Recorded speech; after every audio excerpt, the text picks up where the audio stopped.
యూదా పత్రిక మొదటి అధ్యాయం 5వ వాక్య భాగాన్ని దయచేసి గ్రంథాలు ఉన్నవాళ్ళు పరిశుద్ధ గ్రంథాలు తెరిచి దేవుని మాటల్ని అధ్యయనం చేయాలని కోరుకుంటున్నాను. యూదా పత్రిక మొదటి అధ్యాయం 5వ వచనాన్ని చదువుదాం. సంగతులన్నీ మీరు ముందటనే ఎరిగి ఉన్నను. ఓకే, నేను మీకు జ్ఞాపకం చేకూర్చున్నదేమనగా, ప్రభువు ఐగుప్తులోంచి ప్రజల్ని రక్షించిన వారిలో నమ్మకపోయిన వారిని తర్వాత నాశనం చేసెను. చాలు. ఈ వచ్చిన భాగంలో ఇప్పటికే కొన్ని మాటలు మనం ధ్యానించాం. నమ్మకపోయిన వారిని గురించి, ఆ తరువాత అనే మాట గత రాత్రి వాయిదా వేయకూడదు మనమని చెప్పాను. ఈరోజు మన సందేశం పేరు నాశనం అనండి. చాలా బాధగా ఉంది కదా ఈ మాట వింటుంటే. మీకేమనిపించింది? కానీ ఏంటి బాబు నాశనం అయిపోవాలనుకున్నావా అనిపిస్తుంది కదా. నాశనం అనే మాటని గురించి ఇక్కడ దైవజనుడు యోధా చెప్తున్నాడు. నిజంగా మనిషి ఎప్పుడు కూడా నాశనం అవ్వాలని ఎవ్వరు కోరుకోరు, అలా కోరుకోకూడదు కూడా. కొన్ని పల్లెటూరులో మేము చూస్తూ ఉంటుంటే వాళ్ళు తిట్టుకునే తిట్లు చూస్తూ ఉంటుంటే మేము విజిటింగ్కి వెళ్తున్నప్పుడు మా చెవిలో పడిపోతూ ఉంటుంటామట. అవి మొత్తం ఓవర్ఫ్లోలో వచ్చేస్తూ ఉంటామట అవి. వాళ్ళకి నాశనం అయిపోనుగాక అంటారు. ఇంకా అసలు ఆ ఎఫెక్ట్ ఎట్టితే బాగుండు. మరి ఆ ఎఫెక్ట్ ఇప్పుడు కాదు, వాళ్ళు అనేటప్పుడు నీ కుటుంబం నాశనం అయిపోయి నీ పిల్లలు. ఆ పదం అంటానికి మనకు భయం వేస్తుంది గుండెల్లో అంతా. ఏంటి అసలు? కానీ ఎవ్వరు నాశనం అవ్వాలని దేవుడైతే కోరుకోడు. ఎందుకు? బైబిల్ ఏమని రాసింది చెప్పండి? నశించిపోతున్న దానిని ఆయన వచ్చిందే వెదకి రక్షించటానికి. నాశనం అవ్వాలని ఎప్పుడు దేవుడు కోరుకోడు. ఒక సేవకుడిగా నేనైతే ఎవ్వరు నాశనం అవ్వాలని కోరుకోను. నాశనంలో ఉన్న వాళ్ళని విడిపించడానికే ప్రభు మమ్మల్ని వెతికి రక్షించింది మమ్మల్ని. అందుకే మేము కూడా అనేకులు నశించిపోతున్న వాళ్ళని ఎలాగోలని ప్రభు కోసం పట్టుకోవాలని. ఇక్కడ యూదా ఏమంటున్నారంటే, వారిలో నమ్మని వారిని తరువాత దేవుడు నాశనం చేశాడు అని. ఈ వాక్యాన్ని నేను చదువుతూ ఉన్నప్పుడు కొన్ని మాటలు మీ జీవితాన్ని ప్రభావితం చేసే మాటలు చెప్పాలనుకుంటున్నాను. ఎలా అంటే, ప్రస్తుత కాలంలో మనం చూస్తూ ఉంటుంటే ఎంతోమంది చిన్న పిల్లలు కూడా నాశనం అయిపోతున్నారు. ఆ చిన్న వయసులోనే వాళ్ళకున్న హ్యాబిట్స్ వాళ్ళని నాశనం చేస్తూ ఉన్నాయి. దేవుడు మనిషిని యథార్థంగానే సృష్టించాడు, అందరిని మంచిగానే సృష్టించాడు ప్రభు. కానీ మంచిగా సృష్టించిన మనిషి ఎందుకు నాశనం అయిపోతున్నాడంటే, వాళ్ళకున్న హ్యాబిట్స్, వాళ్ళకున్న అలవాట్లు మనిషిని నాశనం చేసేస్తూ ఉన్నాయి. చిన్న పిల్లల్ని మీరు చూడండి, వాళ్ళు సిగరెట్కి బానిసలైపోతున్నారు, చెడ్డ అలవాట్లకి బానిసలైపోతున్నారు. చిన్న వయసులోనే రకరకాల అలవాట్లకి, త్రాగుడు, పేకాట, వ్యభిచారం, జోదం, కోడిపందాలు, ఆ వాళ్ళ వయసులో చేసే పనులు కాదవి. భయంకరంగా ఆ అలవాట్లకి బానిసలైపోయి వాళ్ళ భవిష్యత్తు వాళ్ళ చేతులారా నాశనం చేసుకుంటున్నారు. ఈరోజు మనం ప్రార్థన చేయాలి. ఈ పత్రికలు 2 సార్లు చెప్పాడు ఆ మాట. ఈ 5వ వచనంలో చెప్పాడు, 10వ వచనంలో కూడా చెప్పాడు. తమ్మును తామే నాశనం చేసుకున్నారంట వాళ్ళు. అందుకొరకు ఏ ఒక్కరు నాశనం కాకూడదు. ప్రభు వెదకి రక్షించడానికే వచ్చింది. అయితే చాలామంది నాశనానికి ఎందుకు వెళ్ళిపోతున్నారో ఈరోజు వాక్యపు వెలుగులో నుంచి ప్రభు మనతో మాట్లాడి బలపరచునుగాక.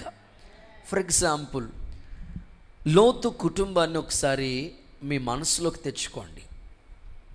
ప్రభు కూడా చెప్పాడు, లోతు భార్యను జ్ఞాపకం చేసుకోండి. ఏమన్నా ఘనకార్యం చేసిందన్నా ఆమెను జ్ఞాపకం చేసుకోవాలి ప్రభు అంటే, ఘనకార్యం చేయలేదు కానీ మిస్టేక్ చేసి నాశనం అయిపోయింది, మీరు అలా ఉండకూడదు అని మేల్కొల్పు కొరకు చెప్తున్నాను అన్నారు ప్రభు. సొదొమ గొమొర్రా పట్టణాన్ని, అందుకే ఆ ఇమేజ్లో వాళ్ళని ఏర్పాటు చేసి, సొదొమ గొమొర్రా పట్టణం అగ్ని గంధకాలతో దేవుడు 10 మంది నీతిమంతులుంటే ఈ పట్టణాన్ని కాపాడుతానన్నాడు. ఆ పట్టణంలో 10 మంది నీతిమంతులు కూడా కనబడలేదు. నిజంగానే వాళ్ళు అగ్ని గంధకాల చేత ఆ ప్రాంతం అంతా భయంకరంగా నాశనం అయిపోతూ వచ్చింది. దేవుడు 2 దేవదూతల్ని పంపించి లోతు కుటుంబాన్ని తప్పించాడు. ఆయన నాశనం చేయాలని కోరుకోడు. అబ్రహాం చేసిన విజ్ఞాపన అంగీకరించి తప్పించాడు దేవుడు. తప్పించినా కూడా వాళ్ళంతట వాళ్ళే నాశనాన్ని కొని తెచ్చుకున్నారు. సోయారు అనే చిన్న ప్రాంతానికి వెళ్తానయ్యా అన్నాడు లోతు. విజ్ఞాపన చేశాడు, పంపించాడు. అంతవరకు బాగానే ఉంది. ఆ తర్వాత ఒక గుహలో ఉన్నారంట వాళ్ళు. లోతు భార్య ఏమో మరి ఏం గుర్తొచ్చిందో తెలియదు, వెనక్కి తిరిగింది. వద్దు అనుకున్నది విడిచొచ్చేసిన తర్వాత మళ్ళీ ఎందుకు వెనక్కి వెళ్ళాలి? ఈరోజు కూడా చాలామంది ఆత్మీయ స్థితిలో వాళ్ళు వెనక్కి అడుగులు వేయటం వల్లనే వాళ్ళ ఆత్మీయ స్థితి అంత ఆత్మీయంగా ఉండటం లేదు. భక్తిలో ఎప్పుడు మనం వెనక అడుగులు వేయకూడదు. ఒకప్పుడు మంచిగా ప్రార్థన చేసేవాడు, ఒకప్పుడు మంచిగా పరిశుద్ధతను కాపాడు, ఒకప్పుడు బైబిల్ రీడింగ్ ఉండేది, ఒకప్పుడు సంపూర్ణమైన దైవికమైన నిర్ణయాల్లో ఉండేవాళ్ళు. ఎందుకు వెనక్కి వెళుతున్నారు? వెనక్కి లోకం ఆకర్షిస్తూ ఉంటుంటే అనేకులు వెనక్కి వెళ్ళటం వల్ల లోతు భార్య వలె వెనక్కి వెళ్ళి ఆత్మీయ స్థితిలో దిగజారిపోతున్నారు. లోతు భార్య వెనక్కి తిరిగి ఉప్పు స్తంభం అయిపోయింది. అందుకే పౌలు అంటాడు, వెనుకున్నవన్నీ మీరు మర్చిపోవాలి, కానీ మరలా ఏది విడిచొచ్చారో మరలా వెనక్కి అడుగులు మీరు వేయకూడదు. సరే, భార్య అలా అయిపోతుంటే పోనీ భర్త పిల్లలు ఏమన్నా బాగున్నారంటే వాళ్ళు కూడా భ్రష్టత్వంలోకి వెళ్ళిపోయారు. ఆమె డ్రింకింగ్ చేసింది, వాళ్ళ చెల్లి డ్రింక్ చేసింది. ఏంటి ఆడపిల్లలు డ్రింక్ చేయటం ఏంటండి బాబు?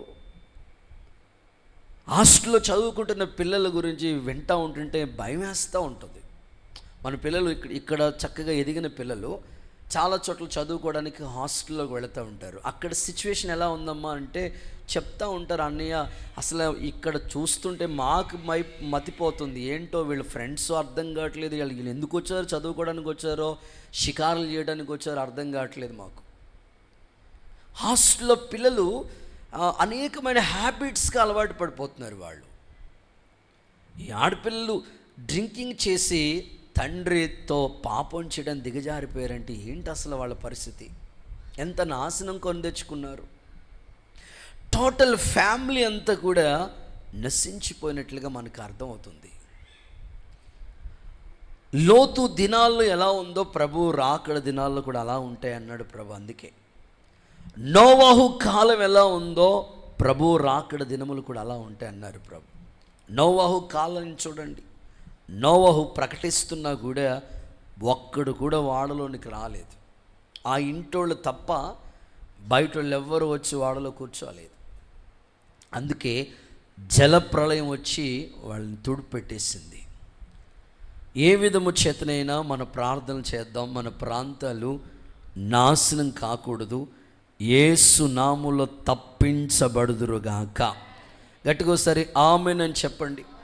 ఒక చిన్న ఎగ్జాంపుల్ మీకు చెప్తాను. చిన్న నిప్పు, అది చిన్నదే, పెద్ద అడవిని తగలబెట్టేస్తుంది. అవునా కదా? పెద్ద నిప్పుకి అవసరం, చిన్న నిప్పే, చిన్నదే అది.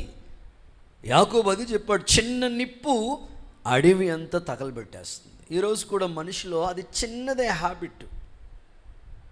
ఈ మధ్యకాలంలో నేను ఒక చిన్న వార్త కూడా విన్నాను. ఇంచుమించు 2000 సంవత్సరాలంట, 2000 సంవత్సరాల నుంచి ఉందంట చెట్టు. 2000 సంవత్సరాల నుంచి ఉన్న చెట్టు. దాని యొక్క ఆ చెట్టు యొక్క విస్తీర్ణం చూస్తే మన ఎర్రొంతునంత ప్రాంతం ఉంటుంది అన్నమాట. అంత పెద్ద విస్తీర్ణంలో ఉందంట. 2000 సంవత్సరాల నుంచి ఉంది ఆ చెట్టు. అలాంటి చెట్టు ఎవ్వరు ఆ చెట్టుని ఏమీ చేయలే. అలాంటి చెట్టు పడిపోయింది. 2000 సంవత్సరాల నుంచి ఉన్న చెట్టు ఎందుకు పడిపోయిందా? అది ఎవరైనా ప్రొక్లేన్ తీసుకొచ్చి పడగొట్టారా? రంపం తీసుకొచ్చి కోసారా? మిషన్లు తీసుకొచ్చి ఏమన్నా కోసారా? గొడ్డలు తీసుకొచ్చి ఏమన్నా నరికారు? ఎవ్వరూ ఏం చేయాల. మరి ఎందుకు పడిపోయింది ఆ చెట్టు? 2000 సంవత్సరాల నుంచి ఉంది కదా. అంటే అందులో ఆలోచన చేస్తూ ఉంటే ఆ చిన్న పేపర్లో రాసిన ఆ మ్యాటర్ ఏమిటంటే, ఆ చెట్టుని ఎవరు నాశనం చేయలేదు. 2000 సంవత్సరాల నుంచి ఉంది, కానీ ఆ చెట్టుని నాశనం చేసిందంటే చిన్న చిన్న చెదలు పట్టేసి ఆ లోపల తినేస్తూ ఉంటుంటే లోపల బాడీ అంతా కూడా డీలికేట్ అయిపోయి ఆ చెట్టు దాని అంతటా అదే అలా పడిపోయింది. 2000 సంవత్సరాల నుంచి ఉన్నది వాస్తవమే, కానీ ఆ చెట్టుని ఎవ్వరూ నాశనం చేయకుండా దాన్ని పట్టిన చెదే ఆ చెట్టుని పూర్తిగా తినివేసేసి పడిపోయేట్లుగా చేసింది. ఈరోజు చాలామంది విశ్వాసులు మేము 20 సంవత్సరాల నుంచి సీనియర్ క్రైస్తవులం అండి. ఓకే, 20 సంవత్సరాలు అవ్వచ్చు, 30 సంవత్సరాలు అవ్వచ్చు, దేవుణ్ణి నమ్ముకుని నీలో ఉన్న చిన్న చిన్న అలవాట్లే నీ 30 సంవత్సరాల క్రైస్తవ్యాన్ని అస్సలు ఒక్క మాట కూడా దేవునిలో నువ్వు నిలబడకుండా పూర్తిగా అంచులతో కూడా ఆ చెట్టు వేళ్లతో కూడా పడిపోయినట్లు చేసింది చూసారా? అలాగే ఈరోజు చాలామంది ఆత్మీయ స్థితిలోంచి కిందకి వెళ్ళిపోతున్నారండి. వాళ్ళు పెద్ద అలవాట్లు ఏం కాదు, చిన్న చిన్నవే. ఆ చెట్టుని 2000 సంవత్సరాల నుంచి ఉన్న చెట్టుని చిన్న చిన్న చెదలు పట్టి పూర్తిగా తినేసినాయి. ఈరోజు నీ ఆత్మీయ స్థితిని ఏ చిన్న అలవాటు నిన్ను దేవునిలో ఉండకుండా నాశనంలోకి తీసుకెళ్ళిపోతుందో నిన్ను నీవే ఆలోచించుకోవాలి. యేసు నామములో ప్రభు నిన్ను దర్శించునుగాక. నా ప్రశ్న, మనిషి ఎందుకు నాశనమైపోతున్నాడు? దేవుడైతే నాశనం చేసేవాడు కాదు. అసలు మనిషి నాశనం అయిపోవడానికి గల కారణాలు ఏంటో ఈ రాత్రి ఒక 5 విషయాలు ఈ సందేశం ద్వారా నేను మీకు వినిపించాలని కోరుకుంటున్నాను. చదువుదాం. నెంబర్ 1, మనిషి నాశనం అయిపోవడానికి గల కారణాలు ఏమిటి? ఒక 5 మాటలు మీకు చెప్తాను, చదువుదాం. సామెతలు గ్రంథం 1వ అధ్యాయం 32వ వాక్య భాగాన్ని చదువుదాం. సామెతల పుస్తకం 1వ అధ్యాయం 32వ వాక్య భాగాన్ని చదువుదాం. ఎందుకు మనిషి నాశనం అయిపోతున్నాడు అంటే ఇలా రాయబడి ఉంది, జ్ఞానము లేని వారు దేవుణ్ణి విసర్జించి నాశనమైపోతున్నారు. జ్ఞానము లేని వారు దేవుణ్ణి విసర్జించి నాశనమైపోతున్నారు. నెంబర్ 1, మనిషి ఎందుకు నాశనం అయిపోతున్నాడు బ్రదర్? బైబిల్ చెప్తున్న సత్యం ఏమిటంటే, జ్ఞానము లేని వారి వలె. జ్ఞానము లేక, మనిషికి జ్ఞానము లేకే దేవుణ్ణి విసర్జించేసి నాశనాన్ని కొని తెచ్చుకుంటున్నాడు. బుద్ధిహీనులు క్షేమము కలిగిందని మైమరిచి నిర్మూలం అయిపోతున్నారు అంటున్నాడు అక్కడ.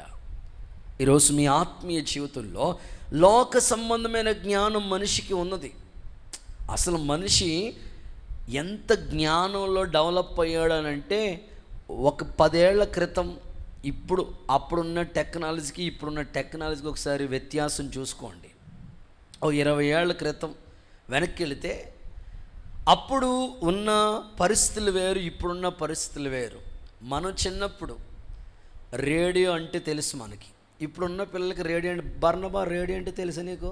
తెలీదు. అదేంటో మనకు తెలియదు అసలు. రేడియో అంటే ఏంటో తెలుసు.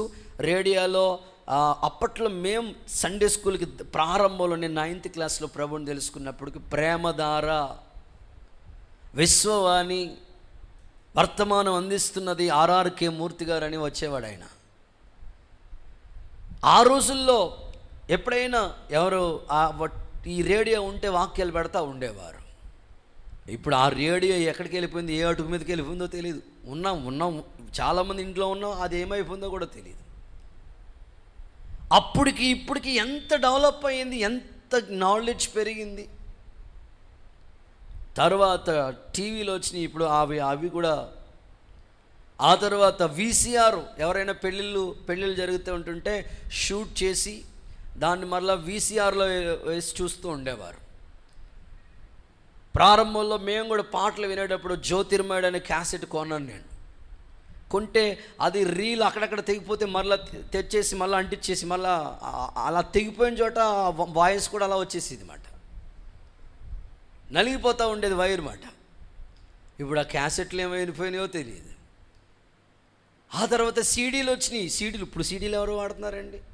అంత పెన్ డ్రైవ్ మీద నడుస్తుంది. నాలెడ్జ్ పెరిగింది. ఒకప్పటికి మొబైల్స్ అవి అంత డెవలప్మెంట్ లేదు. ఇప్పుడు టచ్ స్క్రీన్ మారిపోతుంది. ఎక్కడో ఉన్న వాళ్ళని ఇక్కడ నుంచి చూడొచ్చు, వీడియో కాల్ రోజు.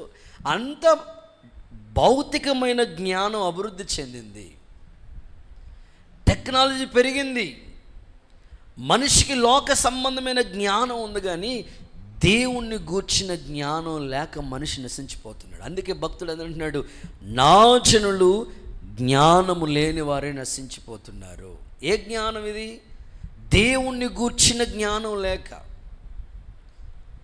మీరు బైబిల్లో చదువుకుంటూ వెళితే అదే సామెతల గ్రంథంలో 29వ వచనం చూడండి. 1:29, 32 చదివారు కదా, 1:29 చదవండి. అక్కడ ఏమంటున్నాడు? జ్ఞానము వారికి అసహ్యం అయిపోయిందంట. చదవక్క. యెహోవా యందు భయభక్తులు కలిగి ఉండటం వారికి ఇష్టం లేదంట. మరి ఏమి ఇష్టం? చాలా ఇష్టం. లోకంలో బోళ్ళన్ని ఇష్టమైనవి ఉన్నాయి, కానీ దేవుని అందరి భయభక్తులన్న వాళ్ళకి ఇష్టం లేదంట. అందుకే మనిషి నాశనం అయిపోతున్నాడు. దేవుని గూర్చిన దైవికమైన జ్ఞానం మనిషికి లేక నాశనం అనేది కొని తెచ్చుకుంటున్నాడు మనిషి. ఈ రాత్రి నా ప్రార్థన, మనందరి ప్రార్థన, మన వీధిలో, మన ఇంట్లో, మన బంధువుల్లో, రక్త సంబంధంలో ఇంకా దేవుని గూర్చిన జ్ఞానం ఎవరికి లేదో వాళ్ళ మనోనేత్రాలు వెలిగించబడుదురుగాక. యేసు నామములో దైవ జ్ఞానం వారికి ప్రసాదించునుగాక. ఎవరు దేవుడో కూడా మనిషికి తెలియని పరిస్థితుల మధ్యలో చెట్టు దగ్గరికి వెళ్ళి పూజించే మనిషి, రాయి దగ్గరికి వెళ్ళి దండం పెట్టే మనిషి, మట్టి దగ్గరికి వెళ్ళి మొక్కేవాడు, సూర్యుడి దగ్గరికి వెళ్ళి కొలిసేవాడు, చంద్రుడి నక్షత్రాల్ని కొలిసే మనుషులు. ఇంకా విచిత్రమైన సంగతి ఏంటంటే మనిషినే దేవుడిగా చేసేసి మనిషికి దండం పెడుతున్నాడు. ఏంటో అర్థం కావట్లేదు మనిషి. మన చేతులతో చేసిన ఆయన దేవుడు ఎట్లా అవుతాడండి? మనల్ని చేసిన ఆయన దేవుడు కదా, మనం చేసుకున్న ఆయన దేవుడు కాదు కదా. ఈ జ్ఞానం మనిషికి లేక నశించిపోతూ ఉన్నాడు. యేసు నామములో వాళ్ళు దేవుని వైపుకు త్రిప్పబడుదురుగాక. త్వరలోనే మనోనేత్రాలు వెలిగించబడునుగాక. మనిషి ఏ స్థితిలో ఉన్నాడో తెలుసండి? రోమపత్రికలో 1వ అధ్యాయం 22-23 వాక్యాలు చూడండి. రోమిలకు రాసిన పత్రిక 1వ అధ్యాయం 22-23 వాక్యాలు చదివితే మనిషి ఏ స్థితిలో ఉన్నాడో అక్కడ దైవజనుడు పౌలు గారు ఈ మాటలు చెప్తున్నాడు. వారు అవివేక హృదయం, అంధకారం అంటే చీకట్లో ఉన్నాడు. తమ జ్ఞానులమని చెప్పుకుంటున్నారు, కానీ బుద్ధిహీనులైపోతున్నారు. వారు అక్షయుడగు దేవుని మహిమను క్షయమైపోయే మనుషుల రూపాలు, పక్షుల్ని దేవుడిగా చేసేస్తున్నారంట. బాబోయ్, చతుష్పద జంతువుల్ని, పురుగుల్ని కూడా దేవుడిగా చేసేస్తున్నారంటండి బాబా. ప్రతి రూపాన్ని దేవుడిగా కొలిసి అక్కడ రాశారు, సృష్టికర్తను విడిచిపెట్టి సృష్టిని పూజించేస్తారు. పక్షి దేవుడు ఏంటండి? జంతువు దేవుడు ఏంటండి? ఆ జ్ఞానం మనిషికి కలగట్లేదు. ఈరోజు మన ప్రార్థన, ఈ 40 days ఫాస్టింగ్ ప్రేయర్స్లో ఇలాంటి వాళ్ళ మనోనేత్రాలు వెలిగించాలి ప్రభా. వాళ్ళు మంచోళ్ళే, కానీ యుగ సంబంధమైన దేవత అవిశ్వాసులైన వారి మనోనేత్రాలు గుడితనం కలుగు చేస్తుంది. వాళ్ళ పూర్వీకులు, వాళ్ళ తాత ముత్తాతల నుంచి అలాగే వస్తున్నారు కాబట్టి అలాగే వెళ్ళిపోతున్నారు. కానీ అసలు మనం చేసేది ఏంటి, ఏం చెప్తుంది ఆలోచించి కనీసం అవగాహన మనసు పెట్టే వాళ్ళు ఉండట్లేదు. ఇంకా ఏదైనా సత్యం చెప్తే ఇది మత ప్రచారం అని, మరలా మతం అని మొత్తు ఇలా ప్రజలు మాట్లాడుతూ ఉన్నారు. ఆలోచించండి, ఏది జ్ఞానం, ఏది అజ్ఞానం. మనిషి నాశనం అయిపోవడానికి దేవుణ్ణి గూర్చిన జ్ఞానం లేక. లోక సంబంధమైన జ్ఞానం అయితే ఉంది, పరిశుద్ధ దేవుణ్ణి గూర్చిన జ్ఞానం లేదు. మీరు ఇంకొక వాక్యం కూడా చెప్పిస్తాను.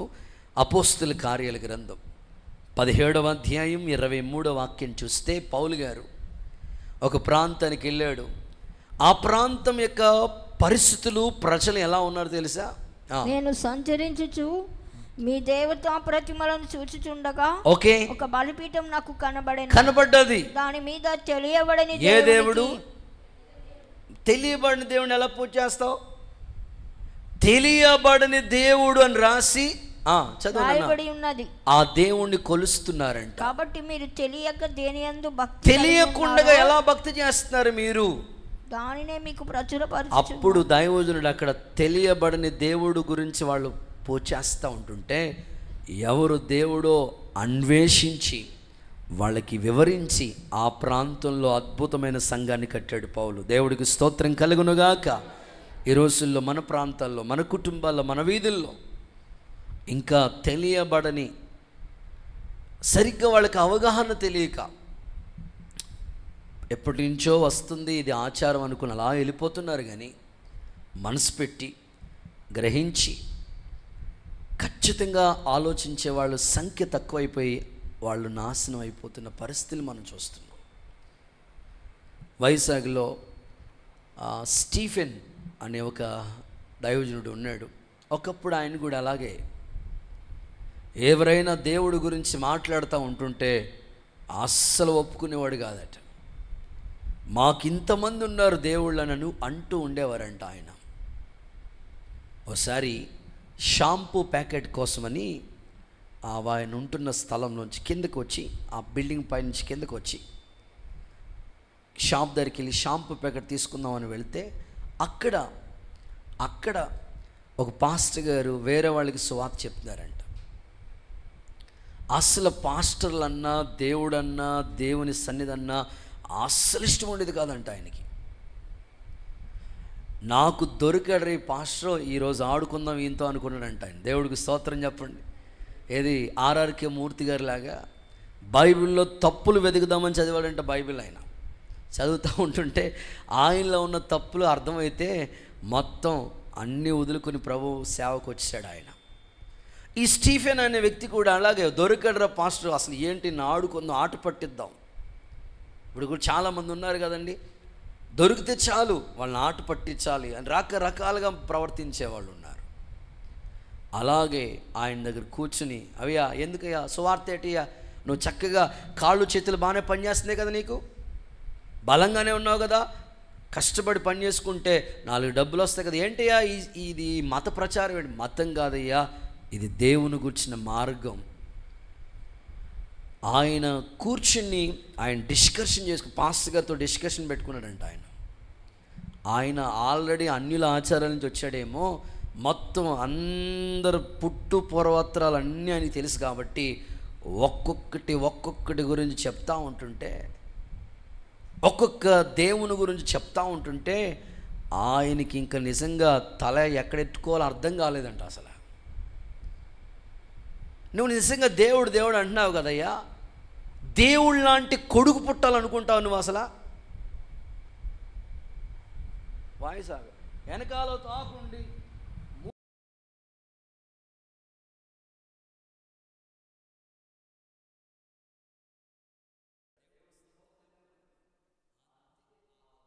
మాటకే ఆయన మారిపోయాడు అంతే. దేవుడికి స్తోత్రం కలుగునుగాక.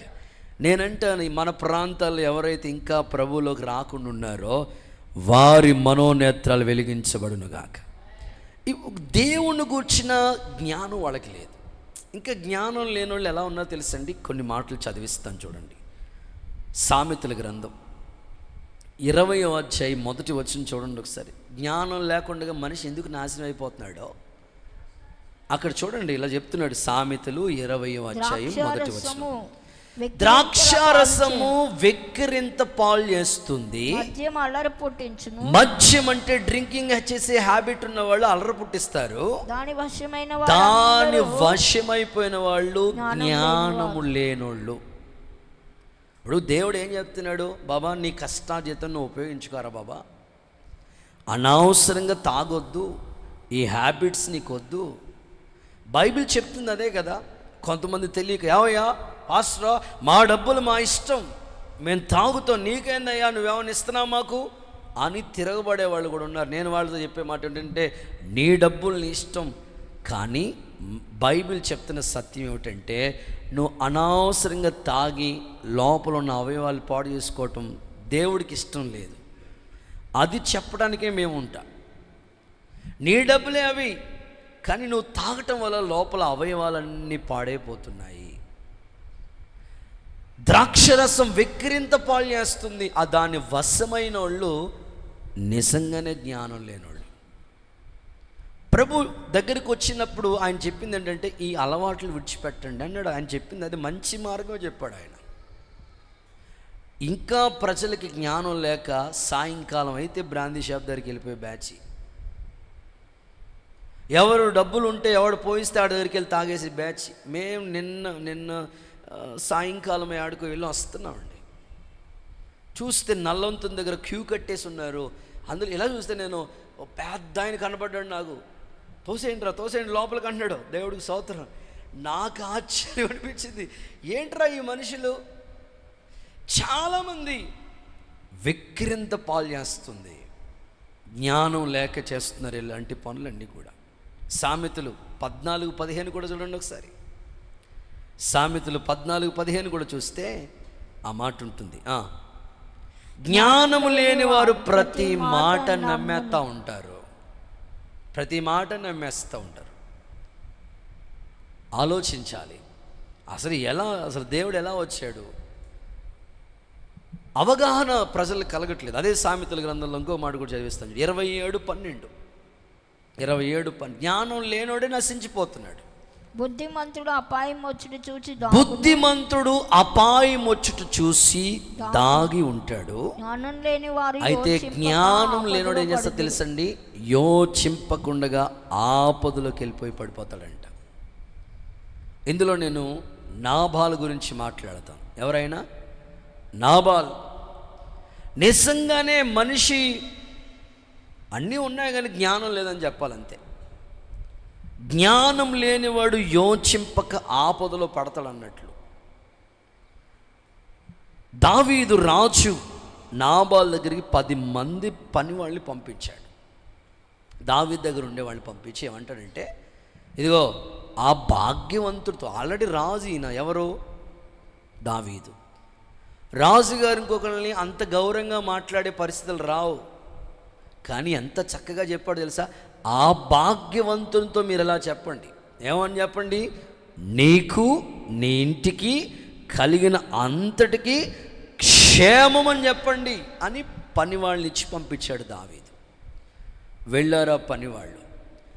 ఎప్పుడైతే ఆ భాగ్యవంతుడైన ఈ యొక్క నాబాల్ దగ్గరికి వెళ్ళారో, అయ్యా రాజు పంపించాడు, మీకు మీ కలిగిన ఇంటికి అంతటికి క్షేమం అవుతుంది అని చెప్పారు అని అంటే, వెంటనే నాబాల్ ఏం మాట్లాడతాడు తెలుసా. దావీదు ఎవడు, యెషయా కుమారుడు ఎవరు, నిజంగా మొత్తులో ఉన్నాడు, తాగి భయంకరంగా బహు సంతోషిస్తున్నాడంట, విచ్చలవిడిగా మాట్లాడాడు. జ్ఞానం లేని వాళ్ళు ఆపదలో పడతారన్నట్లు. దావీదు పంపించిన వాళ్ళు ఎప్పుడు కూడా వీళ్ళు గొర్రె బొచ్చి కత్తిరిస్తూ ఉన్నప్పుడు కూడా గొర్రెల మందలనికి ఏ హాని కానీ రాకుండా ఎంతో కాపాడుతూ ఉండేవాడు. ఇంత ఉపకారం చేసిన మనిషిని ఎలా మాట్లాడుతున్నాడు. తాగిన మైకం అలా ఉంది. తాగి బహు సంతోషిస్తూ ఉండేవాడంటే నాబాలు. అంతే, తను ఎంత దారుణంగా మాట్లాడాడో. ఇప్పుడు దావీదు 400 మందిని తీసుకుని అతన్ని చంపడానికి వెళ్తున్నాడని ఆ వార్త పనుడు వచ్చి అబీగయాలతో చెప్తాడు.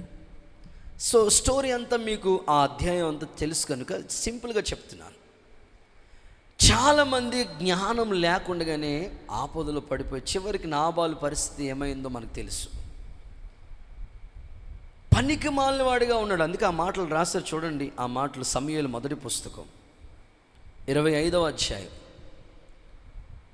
10వ వాక్యం చూడండి ఒకసారి. సమూయేలు మొదటి పుస్తకం 25:10. నాబాలు దావీదు ఎవడు, దావీదెవడు? తమ యజమానులను విడిచి పారిపోయిన దాసులు ఇప్పుడు అనేకులు ఉన్నారు. నేను సంపాదించుకున్న అన్నపానములను నా గొర్రెల బొచ్చు కత్తిరించి వారి 36వ వచనం కూడా చదవక్క. అబీగయలు నాబాలు యొద్దకు రాగా రాజులు విందు చేసినట్లు అతడు ఇంటిలో విందు చేసి తాగుచు బహు సంతోషించుచు మత్తుగా నుండే. మత్తు. చివరికి ఆ నాబాలు పరిస్థితి ఏమైందో మనకు తెలుసు, చనిపోయాడు. ఈరోజు ఒక దైవజనుడిగా, ఒక అన్నగా నేను చెప్పగలిగిన మాట, యవనస్తులకైనా పెద్దోళ్ళకైనా చిన్నోళ్ళకైనా దేవుడు నీకు జ్ఞానం ఇచ్చాడు, పరిశుద్ధ దేవుని గురించిన జ్ఞానం ఇచ్చాడు. ఆ జ్ఞానాన్ని దేవుని కొరకు ఉపయోగిస్తే నువ్వు ఇంకా ప్రయోజకుడు అవుతావు. కానీ జ్ఞానం లేనివారిగా ఉండి అనవసరంగా నీ భవిష్యత్తు నీ చేతులారా పాడు చేసుకోవద్దు. ఇంకా బైబిల్ ఏమంటుందో తెలుసా? జ్ఞానం కలిగిన వాడంట దినములు చెడ్డవి అజ్ఞానం వలె ఉండక సమయాన్ని పోనీయక సద్వినియోగం చేసుకుంటూ ఉంటాడు. దేవుడికి స్తోత్రం కలుగును గాక. చాలామంది చూడండి, దేవుడి దగ్గరికి రండి, దేవుడి దగ్గరికి రండి అని పిలిస్తే వాళ్ళు ఏమంటారు తెలుసా? మాకంత టైం లేదు బ్రదర్, దేవుడి దగ్గరికి వచ్చి అంత టైం లేదు బ్రదర్, మేము ఆ దేవుడు అంటే కొంచెం ఇష్టం అండి, మేము ఇంట్లోనే చిన్న ప్రార్థన చేసుకు. మాకు ఏమండి పాస్టర్ గారండి, ఏమండో పాస్టర్ గారు, జాన్ విస్లీ గారండి, ఏమండో దొరక్క ఆదివారం ఒకరోజు సెలవు దొరికితే ఆ ఆదివారం కూడా మీరు ప్రార్థనకు వచ్చేయమంటారా? వాళ్ళ మాటలు ఇంటి విచిత్రం అనిపిస్తుంది నాకు. దొరక్క ఆదివారం మాకు సెలవు వస్తే ఆ రోజు కూడా మీరు ప్రార్థన పెడతారా? మేము ఏం చేస్తామంటే మనసులో ప్రభువా స్తోత్రం, నీకు ఆత్రం, అంతే అయిపోయింది. దేవుడికి సమయం ఎవరు వాళ్ళు? కొంతమందికి ఏంటో దేవునితో గడపాలని ఆ ఆశ ఉండదు. సమయాన్ని సద్వినియోగం చేసుకున్నవాడే నిజమైన జ్ఞాని. దేవుడు 24 గంటలు నీకు సమయం ఇస్తే ఆ 24 గంటల్లో కూడా కొద్దిసేపు దేవుని సన్నిధిలో కూర్చోడానికి సమయం లేదా నీకు?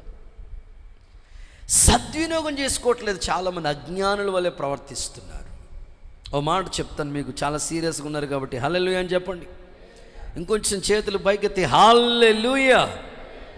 ఒక పిల్లోడిని వాళ్ళ తల్లిదండ్రులు చెప్పేవారంట, అరే ప్రభు దగ్గరికి రారా బాబు, ప్రభుతో గడపరా, ప్రభు సన్నిధిలో ఉండినన్నా.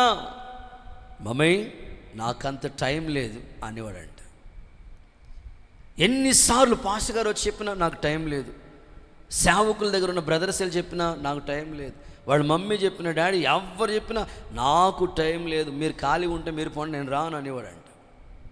అంటే దేవుడి దగ్గరికి వస్తేనే, బైబిల్ ఏమంటుంది? దేవుని యొద్దకు రండి, అప్పుడు ఆయన మీ యొద్దకు వస్తాడు. యెహోవా ఉత్తముడని రుచి చూసి తెలుసుకోండి అన్నాడు కదా. పరిశుద్ధ దేవుని గురించిన జ్ఞానం నీకు కలగాలన్నాడు కదా. ఏమి ఆయన లేకుండా ఏమీ కలగలేదు, సమస్తము ఆయన మూలంగా కలిగినవి. అలాంటి దేవుణ్ణే మనం వద్దనుకుంటే ఎట్లా? ఓ రోజు ఈ పిల్లోడు నిద్రపోతూ ఉన్నాడంట. ఆ నిద్రలోకి వెళ్ళి అలా నిద్రలో ఉండగానే ఒక కల వచ్చిందంట. ఆ కలలో పరలోకం కనిపించిందంట. పరలోకంలో దేవదూతలు కనిపించిందంట, దేవుని సింహాసనం కనిపించిందంట. వెంటనే ఒక్కొక్కరు ఆ పరలోకానికి వెల్కమ్ అని చెప్తా ఉండండి, అందరూ వస్తూ ఉన్నారంట. ఈ పిల్లోడు కూడా అక్కడ గేడు దగ్గరికి వెళ్ళినప్పటికీ అక్కడ దేవదూతలు ఉన్నాయంట. దేవదూతలు ఉంటే దేవదూతలను అడుగుతున్నారండి, నేను దేవుడి దగ్గరికి వెళ్ళాలి, నీ పేరేంటి అన్నాడు. నా పేరేంటి? పలానా పేరు, నా పేరు సంతోష్, ఏదో పేరు చెప్పారు, నా పేరు ఇది అని. సరే ఒకసారి ఆగు, జీవగ్రంథంలో నీ పేరు ఉందో లేదో చూస్తానంటే నీ పేరు లేదు బాబు అన్నాయంట. దేవదూతలు చూసి నీ పేరు లేదు. సరిగ్గా చూడండి, దేవదూతలు అంటున్నాడు, సరిగ్గా చూడండి, నిజంగానే లేదు బాబు. ఇదిగో నా ఇంటి పేరు కూడా చెప్తారు. కొంతమందికి ఇంటి పేరు అంటే ఎంత ఫేమస్, దేవుడికి స్తోత్రం. ఇంక వాళ్ళ ఇంటి పేరు కోసం ఏమైనా చేస్తారు అనమాట. ఇదిగో మా ఇంటి పేరుతో కూడా చెప్తున్నాను చూడండి, చూసుకో, కావాలంటే ఉంటుంది చూసుకొని అంటే ఇంటి పేరు కూడా లేదు బాబా. మా ఊరు పేరు చెప్తున్నాను, మా ఊరు అంటే దడదడలు ఆడిపోతుంది. అసలు మా ఊరు పేరుతో కూడా చెప్తున్నాను, రాసుకో, ఉంటుంది చూడు. లేదండి. నా డిగ్రీ ఉందా, నా డిగ్రీ పేరు అని చూడు, ఏది మేము చదువుకున్న డిగ్రీ ఉంటుంది కదా వెనకాల, ఆ డిగ్రీ పేరైనా చూడండి, అది కూడా లేదయ్యా. అప్పుడు ఈ మనిషి అంటాడంట, అసలు ఈ పేర్లు ఎవరు రాస్తారు? ఆయనతో మాట్లాడుకుంటాను నేను, నీకేం తెలియదు, ఒకసారి ఆయన పిలు, వచ్చాడంట ఆయన. ఎవరో యేసుప్రభు వచ్చాడు. దేవుడికి స్తోత్రం చెప్పండి. సరే, యేసుప్రభు వచ్చాడు. వచ్చిన వెంటనే అడుగుతున్నాడంట, ఏవయ్యా అందరి పేర్లు రాసి మా ఇంటి పక్క వాళ్ళు 5 వాళ్ళు నా పేరు రాలేదంటే, యేసుప్రభు సింపుల్గా అన్నాడంట, రాద్దాం అనుకున్నాను కానీ నాకు టైం లేదు అన్నాడంట. అంతే. స్తోత్రం చెప్పండి సరే, నాకు టైం లేదు. ఈరోజు నువ్వు దేవుడికి టైం ఇవ్వకపోతే ఆయన నీ టైం ఆయన చేతిలో ఉంది. దేవుడికి స్తోత్రం చెప్పండి సరే, మనందరి టైం ఆయన చేతిలో ఉంది. అందుకొరకే జ్ఞానం కలిగి, దేవుని గుర్చిన జ్ఞానం యేసు నామములో మీకు అనుగ్రహించబడును గాక. బైబిల్ అదే చెప్తుంది కదా, యెహోవా యందు భయభక్తులు కలిగి ఉండట జ్ఞానానికి, అది పరిశుద్ధ దేవుని గుర్చిన జ్ఞానం నీకు కలుగుతుంది. ఆ జ్ఞానం నీకు కలిగితే ప్రభువు గురించి ఆలోచిస్తావు, పాడతావు, స్తుతిస్తావు, ఘనపరుస్తావు. ఈ ఆయుష్ ఇచ్చిన దేవుడు, బైబిల్ చెప్తుంది కదా, నరుని ఆత్మ యెహోవా పెట్టిన దీపం. ఎప్పుడు ఇశ్రాయేలుకి దీపమగు నీవు ఆరిపోవు, వెలుగుతూ మండుచు ప్రకాశించుచున్న అనేక దీపాలని వెలిగించే కుమారుడిగా, కుమార్తెగా దేవుని కొరకు నిలబడదుగాక. గుడ్.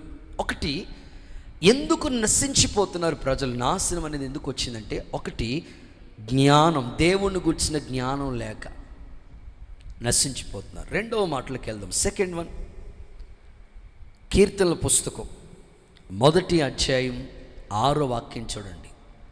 కీర్తనల పుస్తకం 1వ అధ్యాయం 6వ వాక్యం చూడండి సార్. నీతిమంతుల మార్గం నీతిమంతుల మార్గం దేవుడికి తెలుసు, దుష్టుల మార్గం టిక్ చేయండి, నాశనానికి నడుపుతుంది. అంటే మనిషికి ఎందుకు నాశనం అయిపోతున్నాడు బ్రదర్ అంటే, దుష్టుల మార్గంలో నడిచి. నాశనం అనేది ఎలా వచ్చింది మనిషికి అని అంటే, దుష్టుల మార్గం నాశనానికి నడుపుతుంది అంటున్నాడు. నీతిమంతులు, దుష్టులు. ఈ 1వ కీర్తన మనం చదువుతూ ఉంటే కొన్ని మాటలు కనబడతాయి. అక్కడ వచ్చి కొన్ని మాటలు ఏమిటంటే, చెట్టువా లేకపోతే పొట్టువా అనే మాటలు కనబడతాయి. అక్కడ ఫలించే చెట్టు వలె ఉంటావు, లేకపోతే గాలి చెదరగొట్టే పొట్టు వలె ఉంటావు. ఇంకో మాటలు చెప్తూ నీతిమంతుల గురించి మాట్లాడుతూ దుష్టుల మార్గాన్ని గురించి కూడా మాట్లాడుతున్నాడు. అసలు మనిషికి నాశనం అనేది ఎందుకు వచ్చిందనంటే, బైబిల్ చెప్తున్న మాట, దుష్టుల మార్గంలోకి వెళ్ళిపోతున్నారు మనిషి. అందుకే నాశనం అనేది వాళ్ళు తెచ్చుకున్నారు. దేవుడైతే యథార్థంగానే సృష్టించాడు మనిషిని. కానీ ఈరోజు మనిషి చాలామంది దుష్టుల మార్గంలోకి వెళ్ళిపోతున్నారు.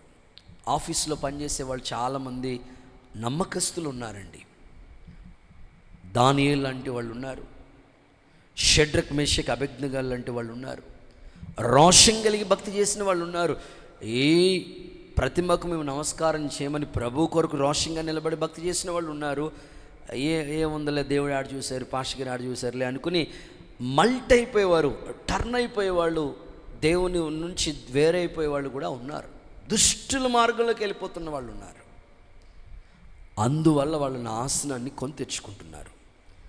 ఈ అధ్యాయంలో మనం చదువుతూ ఉంటే, మీరు చెప్పండి, మీకు అందరికి కంఠస్థవాక్యం కదా, దుష్టుల ఆలోచన చెప్పున నడవక, పాపుల మార్గము నిలవక, ఫిల్లింగ్ ద బ్లాంక్స్, అపహాసకులు కూర్చుండే చోటు కూర్చుండక, యెహోవా ధర్మశాస్త్రమందు ఆనందించుచు దివారాత్రులు దాన్ని ధ్యానించువాడు ధన్యుడు. అతడు నీటి కాలువల యోర్న నాటబడిన వాడే, ఆకువాడక తన కాలం ముందు ఫలమిచ్చే చెట్టు వలె ఉంటారు. దుష్టులు అలాగునుండక గాలి చెదరగొట్టే పొట్టు వలె ఉంటారంట.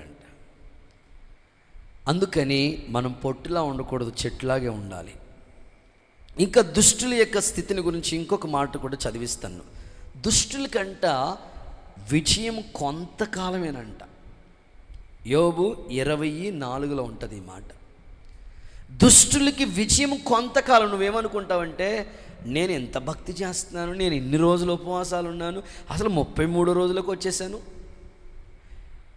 నేను ఇన్ని రోజుల నుంచి ప్రార్థన చేసుకున్నాను, నాకేం జరగట్లేదు, వాళ్ళు నిన్న కాక మొన్న వచ్చేసి అసలు ఒక దాని తర్వాత ఒకటి ప్రమోషను, అది ఇది అన్నీ వచ్చేస్తున్నాయి. బైబిల్ ఏమంటుంది తెలుసా? దుష్టులకి విజయం కొంతకాలమే. కొద్ది కాలం వాళ్ళు వెలుగుతున్నట్టు కనబడుతూ ఉంటారు, ఆ తర్వాత నువ్వు చూద్దామన్నా కనబడరు, ఇక కనుమరుగు అయిపోతుంటారు. అందుకని నువ్వు భక్తి చేయకుండా దుష్టుల మార్గాల్లోకి వెళ్ళిపోయిన వాళ్ళని నువ్వు చూసి, నేను ఇంత భక్తి చేస్తున్నాను, నేను ఇంత జెన్యున్గా ఉన్నాను, నేను ఇంత యథార్థంగా ఉన్నాను, నాకేం జరగట్లేదు అనుకోవాల్సిన పని లేదు. దుష్టులకి కొంతకాలమే విజయం, కొద్ది కాలమే అలా వెలుగుతారు అంతే, ఆ తర్వాత ఇంక కనబడరు. దుష్టుల గురించి లేఖనాల్లో మనం చదివితే యెషయా గ్రంథం 48:22, యెషయా గ్రంథం 48:22, త్వరగా చూడండి. యెషయా గ్రంథం 48:22. దుష్టులకు నెమ్మది లేదు, నెమ్మది ఉండదని యెహోవా సెలవిస్తుంది. దుష్టుల కంట వాళ్ళు నెమ్మదిగా ఉండలేరని, ప్రశాంతంగా, నీకులాంటి ప్రశాంతత వాళ్ళకి లేదు. నువ్వు హ్యాపీగా నిద్ర పడతా ఉంటుంది నీకు. ఇక్కడ కూర్చున్న వాళ్ళు నాకు రాత్రులు నిద్ర పడట్లేదండి అన్నవాళ్ళు ఉంటూ ఒక్కరు చేతి చూపించండి, మీరు హ్యాపీగా నిద్ర పడుతున్నారు. నేను ఇప్పుడు ఆమెనంటే కూడా ఇక్కడ కూడా నిద్రపోయేటట్టున్నారు మీరు, దేవుడికి స్తోత్రం కదా. మీకు ఎందుకంటే దేవుణ్ణి కలిగి ఉన్నారు కనుక ప్రశాంతత ఉంది మీకు. బైబిల్ ఏమని రాసింది తెలుసా? ఎవని మనస్సు నా మీద ఆనుకుంటుందో వాడిని పూర్ణ శాంతి గలవాడిగా చేస్తాను. కానీ దుష్టుల యొక్క స్థితి చూస్తే వాళ్ళకి నెమ్మది ఉండదంట, గజిబిజి గందరగోళంలో ఉంటుంది పరిస్థితి. నీ దగ్గర డబ్బు లేకపోయినా, నీ ఇంట్లో పరిస్థితులు అంతా మెరుగుపరచబడిపోయినా, దేవుణ్ణి కలిగి ఉన్నావు, అదే నీకు గొప్ప ఆనందం. నువ్వు దుష్టులను చూసి అటువైపు వాళ్ళు బాగున్నారు, వాళ్ళకి అన్నీ ఉన్నాయి, ఇట్లా అసలు వాళ్ళ గురించి నువ్వు ఆలోచించాల్సిన పని లేదు. దుష్టుల యొక్క ఆలోచన విధానాల గురించి చాలా మాటలు చెప్పాడు. వాళ్ళంట నీతిమంతులు ప్రాణాలు తీసేయడానికి ప్రయత్నం చేస్తూ ఉంటారంట. హామాను గురించి ఏమని రాస్తుందండి? దుష్టుడైన హామాన్. వాడు ఏం చేస్తాడు చెప్పండి? నమస్కారం చేయలేనందుకే మర్దుకైని చంపించాలని ఉరుతమ్మాన్ని రెడీ చేయించాడు.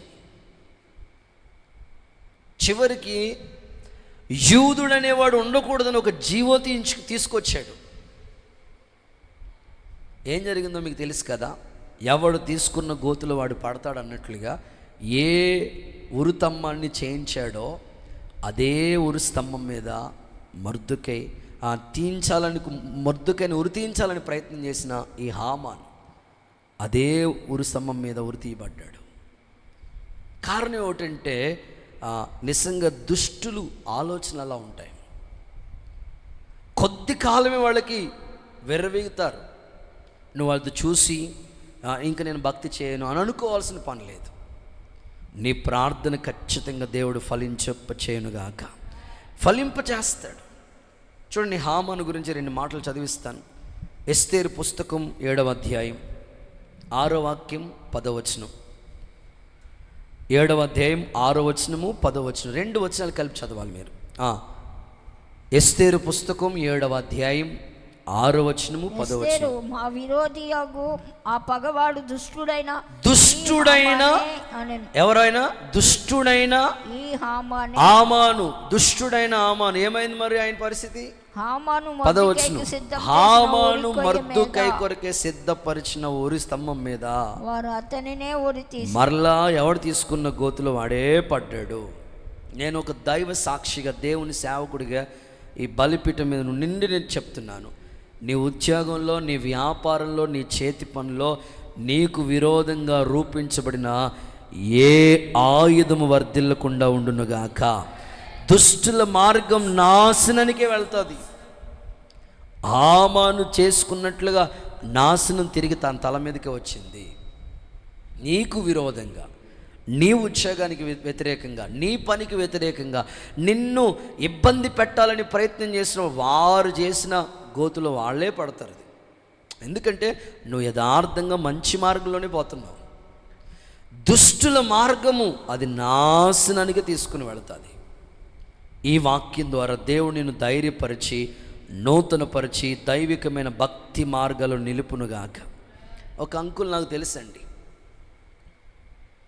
ఆయన ప్రార్థన కూటం పెట్టించుకుందామని అడిగితే చాలు. సెలవు లేదయ్యా, పద్దాక సెలవేండి నువ్వు. ఈ క్రిస్టియన్స్ అందరూ ఇంతేనండి, జాయిన్ అవుతారు, పద్దాక ప్రార్థన అంటారు, మానేస్తారు.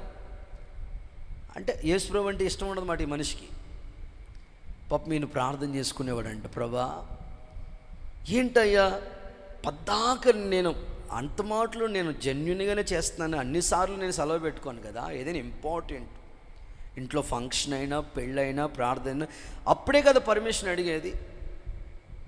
మిగిలిన రోజులు ఎప్పుడు నెలకు 4 సెలవులు ఉన్నాయి, ఎప్పుడు యూజ్ చేసుకోలేదు కదా నేను అని ప్రభు సందులో ఆయన ప్రార్థన చేసుకుంటూ ఉండేవాడంట. ఆయన్ని బాగా టార్చర్ పెడతా ఉండేవాడంట తన పైన ఉన్న అధికారి. ఏం చేసేవాడు తెలుసా, ఈయన్ని ఎలాగైనా ఇక్కడి నుంచి పంపించేయాలి, ఇక్కడి నుంచి ట్రాన్స్ఫర్ చేసేయాలి, అస్సలు అది ఇది అని కనపడితే చాలు భయంకరంగా టార్చర్ పెడతా ఉండేవాడంట. ప్రార్థన చేసుకున్నాడంట, ప్రభా దుష్టులకి కొంతకాలమే విజయం అన్నావు కదయ్యా, దుష్టుల మార్గం నాశనం నడుపుతా. నేను ఏమంటలేదయ్యా, వాళ్ళని వింటలేదు, నన్ను అనవసరంగా ఇబ్బంది పెడుతున్నారు ప్రభా, నువ్వే చూసుకో, నేను పగ తీర్చుకోవటం నీ పని అన్నావు కదా, నీ చేతికి అప్పగిస్తానని ఆయన ప్రార్థన చేసుకుని అలాగే డ్యూటీకి వెళ్ళినప్పుడైనా ప్రార్థన చేసుకుని ఆయన కనపడినప్పుడు కూడా మంచిగానే పలకరించేవాడంట. ఈయన్ని ట్రాన్స్ఫర్ చేసేద్దామని ప్రయత్నం చేశాడు. పై ఆఫీసర్ వచ్చి ఉన్న కాడికి ఈయన తీసేసి ఆడుకో పడేశాడు ఏజెన్సీకి. దేవుడికి స్తోత్రం చెప్పండి ఒకసారి. ఇక అవకాశమే లేదు అక్కడ, సిగ్నల్లే రావట్లేదు, టవరే పనిచేయట్లేదు అక్కడ. నేనంటాను సాతాను గాడు అనేకుల్ని మనం పనిచేసే చోట్ల, ఉద్యోగం చేసే చోట, వ్యాపారాలు చేసే చోట, చదువుకునే చోట్ల లేపుతూ ఉంటాడు దుష్టుల్ని నీ భక్తికి ఆటంకంగా చేయటానికి. నువ్వు ఒకటే గుర్తుపెట్టుకోవాలి, దుష్టుల మార్గం నాశనాన్ని తీసుకెళ్ళిపోతుంది. యేసు నామంలో వాళ్ళకి మనోనేత్రాలు వెలిగించబడుదురుగాక. గుడ్. ఇక దుష్టుల స్నేహం కూడా మనకు ఉండకూడదు. బైబిల్ ఏమంటుంది, దుష్ట సాంగత్యం చెప్పండి మంచి నడవడికని చెడగొట్టేస్తుంది. నువ్వు ఎంత మంచిగా ఉండాలన్నా నీ ఫ్రెండ్ ఎలాంటి వాడో చూసుకో. దుష్ట సాంగత్యం నిన్ను మంచిగా ఉండనివ్వకుండా చేసేస్తుంది. అందుకొరకే ఈరోజు నువ్వు ఆలోచించాలి. నేను ఈరోజు మార్నింగ్ ప్రధాన కార్యక్రమం కోసమని పాలకొల్లు వెళ్ళి తిరిగి వస్తూ ఉండే ముందు నేను మధ్యాహ్నం మీటింగ్ అంతా మంచిగా జరిగింది, వాతావరణం కూడా దేవుడు అనుకూలంగా మార్చాడు. నేను అక్కడ కూర్చుని ఉన్నాను. లోపలికి నన్ను తీసుకెళ్లారు. అక్కడ పాస్టర్ గారు కూడా నాతో మాట్లాడుతూ, అక్కడికి ఒక వ్యక్తి వచ్చారు. ఆయన నడవలేకపోతున్నాడు, కాలు ఇలా చూడండి ఇలా ఇలా ఈడ్చుకుంటా వస్తున్నాడు. ఆయన వస్తూ ఉంటుంటే ఆయన కూర్చేశారు, కూర్చున్నారు. మాట్లాడుతూ వందనాలండి అని పాపం వణికిపోతున్నాడు ఆయన. ఆయన ఎదురుగుండానే పాస్టర్ గారు చెప్పారు ఆయన గురించి. ఈయనండి అస్సలు యేసుప్రభు అంటే తాస్పంలో లేచి పడేవాడండి, అస్సలు ఒప్పుకునేవాడు కదా, ఇంటోళ్ళని ఎవరిని రానిచ్చేవాడు కాదండి. వీధిలో ఈయన ఎంత భయంకరంగా ప్రవర్తించాడంటే అంత భయంకరంగా ప్రవర్తించాడండి. ఓ రోజు ఫుల్గా డ్రింక్ చేసి ముగ్గురు స్నేహితులు, అంటే వాళ్ళ ఫ్రెండ్ సర్కిల్ అలాంటిది, ముగ్గురు స్నేహితులతో కలిసి వెళ్ళిపోతూ ఉంటుంటే ఆగున్న ట్రాక్టర్ని చూడండి, ఆగున్న ట్రాక్టర్ని ఢీ కొట్టాడంట. తాగిన మైకుల్లో ఆగున్న ట్రాక్టర్ని ఢీ కొడితే అంతే, కాలు 4 చోట్ల ఇరిగిపోయిందంట. ఈయనకి 4 ఆపరేషన్లు అయిందండి. అప్పుడు యేసుప్రభులోకి వచ్చాడండి అని చెప్పాడు ఆయన. స్తోత్రం చెప్పండి ఒకసారి, గట్టిగా చెప్పండి ఒకసారి. ఎక్కడ కూటమైన వచ్చేస్తున్నాడండి, ఇప్పుడు అలాగ నడుచుకుంటూ వచ్చేస్తున్నాడండి. నేను ఎందుకు ఈ మాటలు మీకు గుర్తు చేస్తున్నానంటే, చాలామంది దుష్ట మార్గంలో ఉన్నారు, వాళ్ళ స్నేహితులే వాళ్ళని అలా తీసుకెళ్ళిపోతున్నారు, చివరికి నాశనం తెచ్చుకుంటున్నారు. ఈరోజు మనం ప్రార్థన చేయాలి. దుష్టుల మార్గంలో ఎంతమంది వెళ్ళిపోతున్నారో, నాశనం అయిపోతున్న వారిని విడిపించిన ఆయన. వాళ్ళ స్నేహాలే వాళ్ళని అలా తీసుకెళ్ళిపోతున్నాయి. యేసు నామములో అనేకులు ప్రభు వైపుకు తిరుగుదురుగాక, దుష్ట మార్గం విడిచిపెట్టి నీతి మార్గంలోకి వచ్చుదురుగాక. రైట్, మూడో మాటలోకి వెళ్దాం. థర్డ్ వన్, ఎందుకు మనిషి నాశనం అయిపోతున్నాడు చదువుదాం. సామెతల గ్రంథం 29వ అధ్యాయం మొదటి వాక్యం చూడండి ఒకసారి. ఎన్నిసార్లు గద్దించినా లోబడని వాడు మరి తిరుగు లేకుండా హఠాత్తుగా నాశనమగును. అయ్యో బాబోయ్, ఎంత గట్టిగా ఉందండి మసాలా ఈ మాట. ఎన్నిసార్లు గద్దించినా లోబడని వాడు మరి తిరుగు లేకుండా హఠాత్తుగా నాశనం అంట. ఇది చాలా ఇంపార్టెంట్. మూడవది, గద్దింపునకు లోబడక ఎందుకు నాశనం అయిపోతున్నాడు మనిషి అంటే, గద్దించినప్పుడు వెంటనే లోబడకపోతే ఇంత నష్టం వస్తుంది మనిషికి. చాలాసార్లు మన పెద్దోళ్ళు ఎప్పుడు కూడా మనకి మంచి చెప్తారండి. ఎందుకంటే వాళ్ళకి ఎక్స్పీరియన్స్, ఆ అనుభవాలన్నీ ఉంటాయి కనుక, అనుభవించారు కనుక వాళ్ళు చెప్తారు, నాన్న ఈ రూట్లో వెళ్ళొద్దు నాన్న, ఇది మంచిది కాదు, ఆల్రెడీ నేను ఫేస్ చేశాను, నువ్వు వద్దు అంటే అలా స్టాప్ అని బోర్డు పెడతారు మనకి వాళ్ళు. ఏం తెలుసు డాడీ మీకు, ఏం తెలుసు మమ్మీ మీకు అని వాళ్ళ మాట కూడా గద్దించినా సరే వినకుండా కొంతమంది లోబడక చివరికి వెళ్ళి గోతులో పడిపోయే వాళ్ళు ఉన్నారు. హఠాత్తుగా అంటే సడన్గా మాట. ఇంకా బైబిల్ అదే చెప్తుంది, నాశనం అనేది మనిషికి ఎందుకు వచ్చిందంటే గద్దింపునకు లోబడక. మనిషి పెద్దోళ్ళు గద్దించినప్పుడు, లేకపోతే దైవజనుడు మనల్ని గద్దించినప్పుడు, లేకపోతే మనకి తెలిసిన వారు మనల్ని గద్దించినప్పుడు, ఆ గద్దించినప్పుడు లోబడాలి. గద్దింపునకు ఎవరైతే లోబడరో వాళ్ళకి నిజంగానే నాశనం అనేది వస్తుందట హఠాత్తుగా.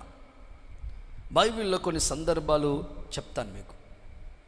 దావీదు ఇలా అంటాడు, నీతిమంతులు నన్ను గద్దించుట లేదా కొట్టుట నాకు తైలాభిషేకం, అది నాకు ఉపకారమే. ఏమంటే ఒక రాజుగారిలో ఎంత లోబడే మనసు ఉందండి. ఆయన చేసిన మిస్టేక్కే ఒప్పుకుంటున్నాడు. నాతాను ప్రవక్త వచ్చి ఆ మనుష్యుడు నీవే అన్నప్పుడు వెంటనే లోబడ్డాడు కనుకనే, పశ్చాత్తాపడ్డాడు కనుకనే దేవుడికి ఇష్టడుగా మారిపోయాడు. కానీ ఈరోజు మనిషి అలా ఉండట్లేదు. ఏదైనా ఎవరైనా గద్దించారంటే, పెద్దోళ్ళు ఏదైనా అన్నారంటే, తెలిసిన వాళ్ళు ఏదైనా నన్ను ఇది మంచిది కాదు వద్దన్నారు అనుకోండి, ఎందుకు వద్దు, నేను వెళ్తాను, నేను తెలుసుకుంటాను, నేను చూస్తాను, దీని మీద రీఛార్జ్ చేస్తాను. ఇంక రీఛార్జ్ చేసేది అంత టైం ఏమి ఉండదు అక్కడ కదా. చాలామంది గద్దింపుని వింటలేదండి వాళ్ళు, అందుకే వాళ్ళకి నాశనం అనేది వస్తుంది. చూద్దాం, కొన్ని మాటలు మీకు చదివించడానికి ఇష్టపడతాను. సామెతల గ్రంథం 3వ అధ్యాయం 12వ వాక్యం చూడండి.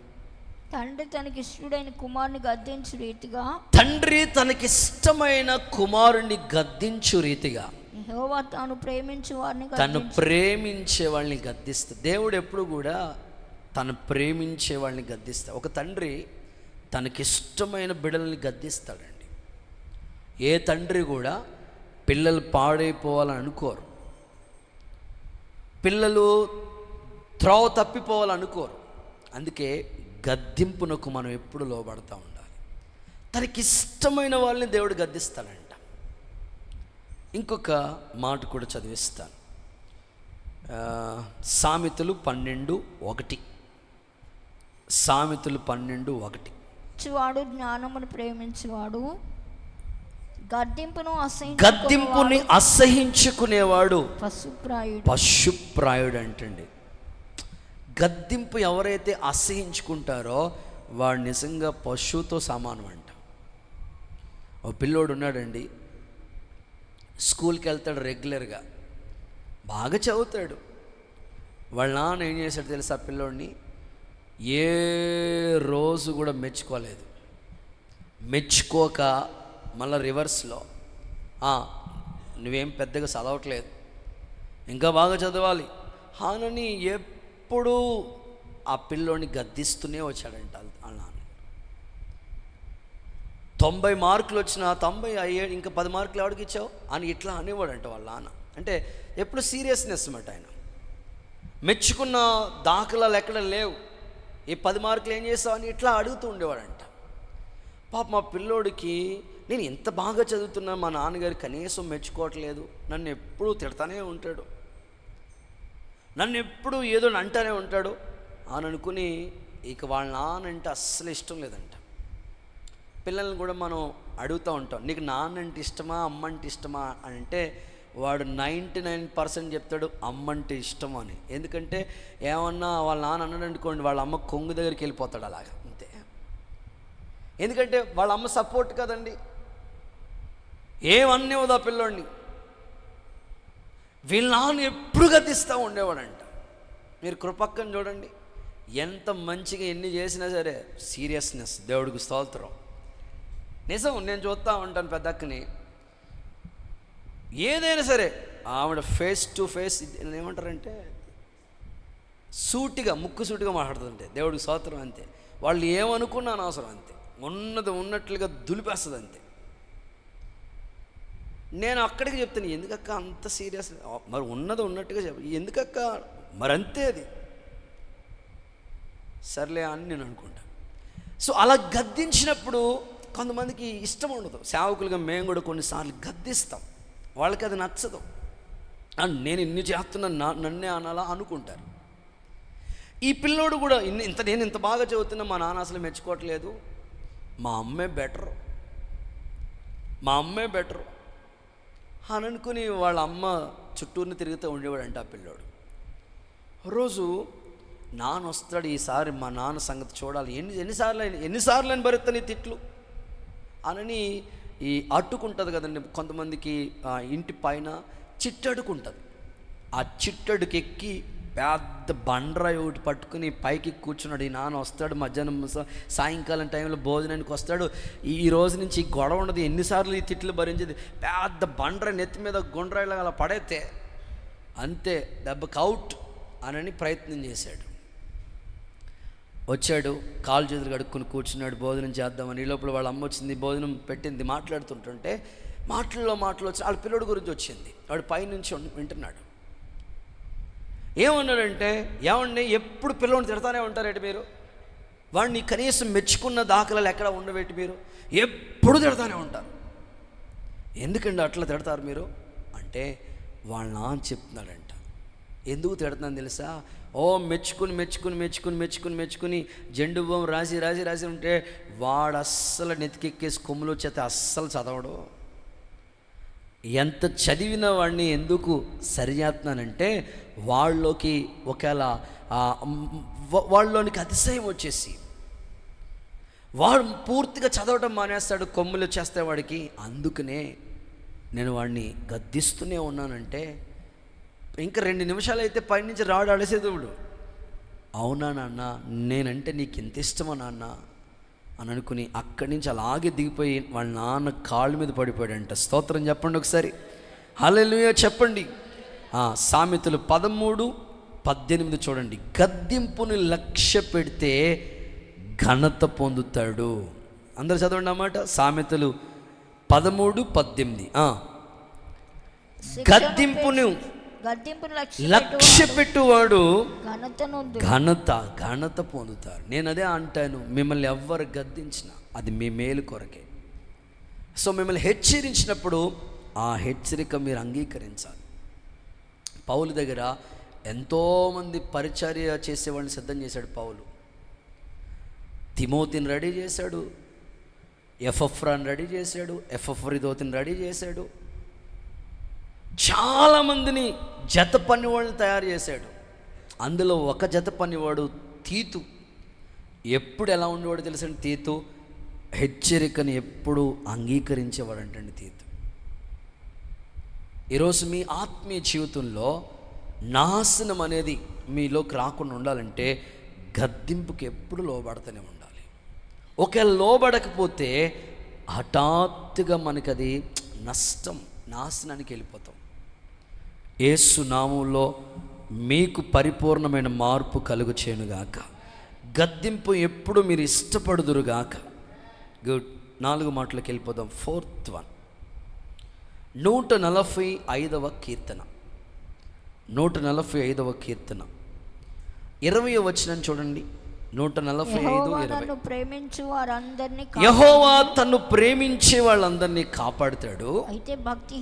అయితే భక్తిహీనులందరినీ నాశనం ఆయన నాశనం. అంటే నాశనం అనేది మనిషికి ఎందుకు వచ్చిందంటే, నాలుగోది భక్తిహీనత వల్ల. భక్తిహీనత మనిషిలో చేసే భక్తి మధ్యలో ఆపేయకూడదు, చేసే ప్రార్థన ఆపేయకూడదు, పాడే పాట ఆపకూడదు, చేస్తున్న ఉపవాసం మధ్యలో అలా బ్రేక్ చేయకూడదు. భక్తిహీనత వల్ల అంటే మనిషికి నాశనం వైపుకి వెళ్ళిపోతున్నాడంట మనిషి. అందుకే మీరు ఒక తీర్మానం చేసుకోవాలి. ఈ కూడికలు ఏమనుకోవాలంటే, ప్రభా మునుపటి కంటే అధికమైన మేలు చేస్తానన్నావు, రెండంతలుగా మేలు చేస్తానన్నావు, బాగానే ఉంది. నువ్వు మునుపు చేసినలాగా చేయట్లేదు. మునుపు ఎంత చేసావో ఇప్పుడు అలా చేయట్లేదు. మొన్న సంవత్సరం ఎన్ని మేలు చేసావో ఈ సంవత్సరం అంతకంటే ఎక్కువ చేసావు. మునుపటి కంటే అధికమైన మేలు నా జీవితంలో జరిగింది, రెండంతలుగా కూడా మేలు చేసావు. మరి నా భక్తి కూడా అంతకంటే ఎక్కువ చేయాలి ప్రభా. నేను ఇప్పుడు సంవత్సరాలు జరుగుతుండగా దేవుడి కార్యాలు ఎలా అవుతున్నాయి? నూతన పరుచుతున్నాడు ఆయన. మరి నీ భక్తి ఏంటి? సంవత్సరానికి అలాగా దిగిపోతుంది, కిందకి అలాగా ఛార్జింగ్ అయిపోతుంది. బండి బోరుకు వచ్చేసినట్లుగా డీజిల్ అంతా లోపల ఆయిల్ అంతా అయిపోయినట్లుగా అలా అయిపోతుంది ఏంటి? ఎల్లి కొలది పైకి ఎక్కాలి కానీ దిక్కకూడదు కిందకి. నీ ఆత్మీయ జీవితంలో భక్తిలో ఒక మెట్టు పైకి ఎక్కాలి కానీ భక్తిహీనత రాకూడదు. భక్తిహీనత గురించి చాలా సబ్జెక్టులు మీకు చెప్పాను. భక్తిహీనత అనేది చాలా ప్రమాదం. అది నాశనానికి, మనిషి నాశనం అయిపోవటానికి కారణం అండి. ఈరోజు మీరు తీర్మానం చేసుకోవాలి. సామెతల గ్రంథంలో చూడండి 12:3. సామెతలు 12:3 చూడండి. భక్తిహీనత వల్ల ఎవ్వరూ స్థిరపడలేరంతే. వాళ్ళు ఎంత ప్రయత్నం చేసినా స్థిరపడాలన్నా అవ్వరంట. ఎందుకంటే వాళ్ళ భక్తిహీనత వాళ్ళని స్థిరపరచలేదు. అందుకని నువ్వేమని ప్రార్థన చేసుకోవాలి తెలుసా? ప్రభా మునుపటి కంటే అధికమైన మేలు చేసావు, నీవు రెండంతలుగా మేలు చేస్తావు. నా భక్తి కూడా మునుపు సంవత్సరం చేసిన దానికంటే ఇప్పుడు ఎక్కువ చేయాలి ఆయన. ఇలాగే ప్రార్థన చేసుకోవాలి నువ్వు. ఇంకా వెళ్ళి కొలిది మెట్టులు పైకి ఎక్కాలి కానీ డౌన్ అవ్వకూడదు నువ్వు. పౌలు ఏమంటాడు తెలుసా? నా అంతరంగ పురుషుడు క్షీణించిపోయినా సరే, నా బాహ్య పురుషుడు క్షీణించిపోయినా సరే, అంతరంగ పురుషుడు దినదినం అభివృద్ధి చెందుతూనే ఉన్నాడంట. అలా ఉండాలి. మనలో మన భక్తి ఇప్పుడు కూడా రోజుకి పెరగాలి కానీ తరగకూడదు. ఇలా దేవుని దగ్గర మీరు తీర్మానం చేసుకోండి. భక్తిహీనత అనేది మీలోకి రానివ్వకండి. ఏలీ కొడుకులు వాళ్ళ భక్తిహీనత వల్లే తండ్రి ఎంత బాధపడాడు. ఒక్కరోజు 2 కొడుకుల్ని పోగొట్టుకున్నాడండి. ఎందుకు అలాగా? వాళ్ళ భక్తిహీనత. చెప్పినా వినట్లేదు వాళ్ళు. వాళ్ళ ఆయన చెప్పినా వినలేకపోతే మనం ఏం చేస్తామండి? భక్తిహీనత అనేది మనిషిని నాశనంలోకి తీసుకెళ్ళిపోతుంది. అందుకని నువ్వు ఇలా ప్రార్థన చేసుకోవాలి. బైబిల్ రీడింగ్ కూడా, ఉపవాసాలు కూడా, సావాస పరిచర్య కూడా. ఇప్పటికి చాలామంది ఉపవాస ప్రార్థనలో లాస్ట్కి వచ్చేస్తున్నారు కదా. లాస్ట్కి వచ్చిన కొద్ది ఫుల్ డేస్ ఉండిపోతున్నారు కొంతమంది అయితే కనీసం ఇన్నాళ్ళు చేయలేదు కదా, ఈ లాస్ట్ డేస్ అయినా చేద్దామని కొంతమంది. ఆత్మీయతలో మనం ఎప్పుడు పైకి ఎదగాలి కానీ తరగకూడదు. మీలో ఇలాంటి భక్తి సంపూర్ణత అయ్యేటట్లుగా ప్రభు మీకు సహాయం చేయనుగాక. చూడండి, చివరి మాట, ఆఖరి మాట చదివించి ప్రార్థన చేస్తాను. సామెతల గ్రంథం 16వ అధ్యాయం 18వ వాక్యం చూడండి. ఎందుకు మనిషి నాశనం అయిపోతున్నాడు? గర్వం నడుచును. నాశనానికి ముందు గర్వము, అంటే గర్వం వల్ల మనిషి నాశనం అయిపోతున్నాడు. నాశనానికి ముందు అంటే ఇప్పుడు కొన్ని సెంటెమ్స్ ఉంటాయి కదా. నేను మొన్న కూడా మీకు కొన్ని సెంటెమ్స్ ఉంటాయి. వర్షం వస్తుందని ఎడ తెలుస్తుంది మనకి? మేఘం పడితే వచ్చేస్తుందిరా అని అనుకుంటాం. వాసన తెలియట్లేదు, టేస్ట్ తెలియట్లేదు అంటే ఏంటి? ఏసు రక్తమే ఇంక జయం, అంతే. ఇంక కరోనా ఎన్ని వేలు అయిపోయినాయి, ఇప్పటికి ఎన్నో వేలు అనుకోవడం అంతే నువ్వు. అలాగే నాశనానికి ముందు, నువ్వు నాశనం అయిపోవడానికి ముందు గర్వం వచ్చేసిందంటే నీలోకి, ఆల్రెడీ నువ్వు దగ్గరికి వచ్చేసావా, బార్డర్లోకి వచ్చేసావని అర్థం. అందుకే ఆ గర్వం మనలోకి రాకూడదు. అది చాలా ప్రమాదం. నీకు ఎంత కృప దేవుడిచ్చినా ఈ గర్వం అనే నాశనం మనం కొని తెచ్చుకోవద్దు. ధన గర్వం, బల గర్వం, ఎన్నెన్నో గర్వాలు ఉన్నాయి, అవి ఏవి వద్దు.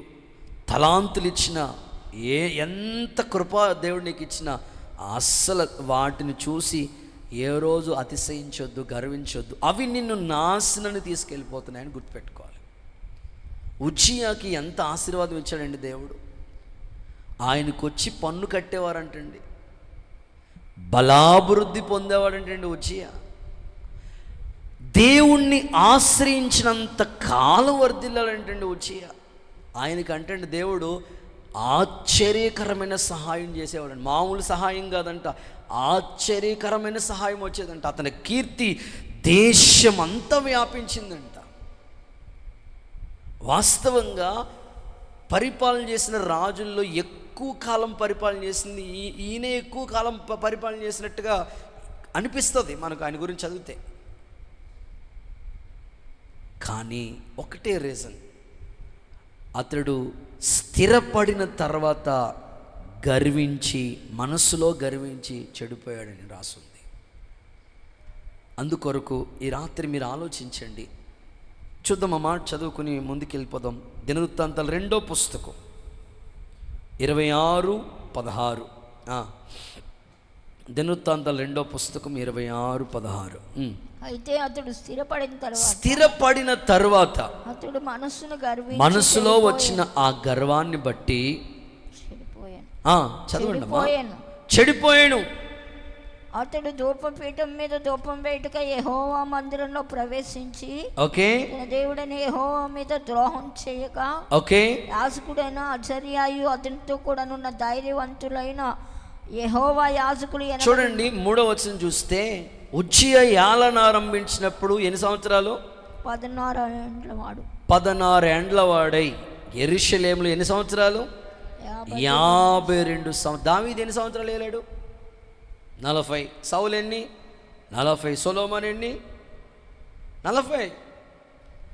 ఉజ్జియా ఎన్ని సంవత్సరాలు? 52 సంవత్సరాలు ఏలుబడి చేసే స్థాయిని ఇచ్చాడంటే దేవుడు. ఇంకా కొంచెం కిందకి రండి, నేను చెప్తాను, నేను రెఫరెన్స్లు చెప్తాను చూడండి, నేను చదువుతాను చూడండి. 6వ వచనం చూడండి, వర్ధిల్లెను. చివరిలో చూడండి, ప్రాకారపురములు కట్టించెను.